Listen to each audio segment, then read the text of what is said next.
Praise be Jesus Christ, now and forever.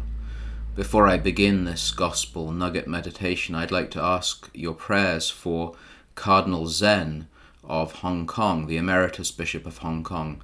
This brave man, this 90-year-old bishop, has been arrested by the Chinese communists for his defense of freedom and democracy and human rights. He is one of those in a long list of the men and women who have been arrested over the years for fighting communism, for fighting for truth. And so please pray for Cardinal Zen, a very brave and holy man. I've always enjoyed the beginning of the book of Job. God asks Satan what he has been doing. Satan responds that he's been roaming about. For some curious reason, I've always imagined Satan saying that with the voice of the English actor Ray Winstone, who usually plays extremely unpleasant and violent criminals. So perhaps imagining Satan with his voice is not too far off the mark. Satan's roaming is not listless or without purpose. In fact, it is malicious and highly dangerous. His apparent purposelessness has a purpose. St. Peter warns us in his letter, "Brethren, be sober, be vigilant, because your adversary the devil, like a roaring lion, walketh about, seeking whom he may devour." Satan is roaming about to devour us, to destroy us. His idleness is a cover for dark intentions. There's another kind of roaming, though, which we all experience, which is almost written into our DNA, although its cause, once again, was the work of the evil one. That's the sense, deep in the heart of every human, of in some way being lost.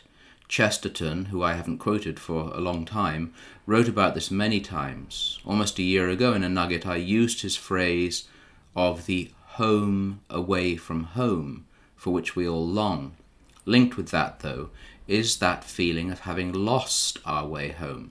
Chesterton wrote well before the Second World War, well before the internet, smartphones, artificial intelligence, but also well before the massive destruction of the family, that man has lost his way.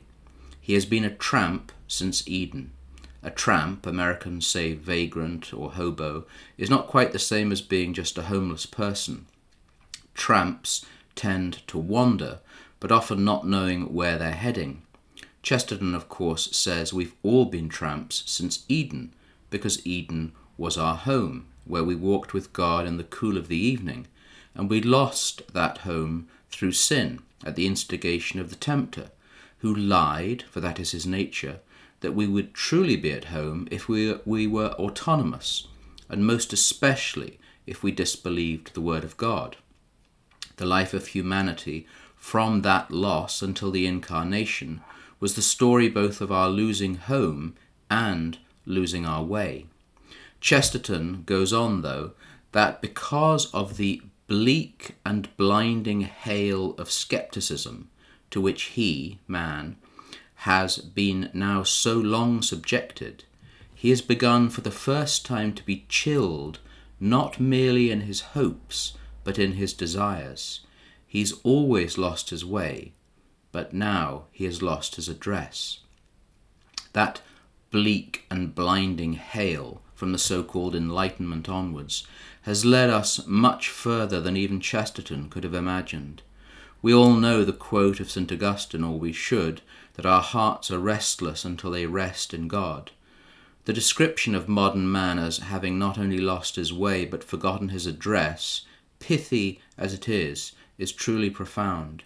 It's the reason for so much pain and sorrow, for so many idols which take the place of God.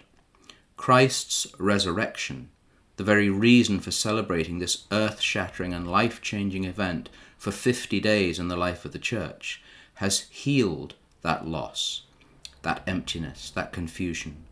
Where death expelled us from the garden, Christ's victory over the grave returns us to the place where our restless hearts have been longing for. We've found our way and the address. I am the way, says Jesus. There is no other. This is the job of the Church, to show this way, to speak of this way, to boldly proclaim that the roaming can cease.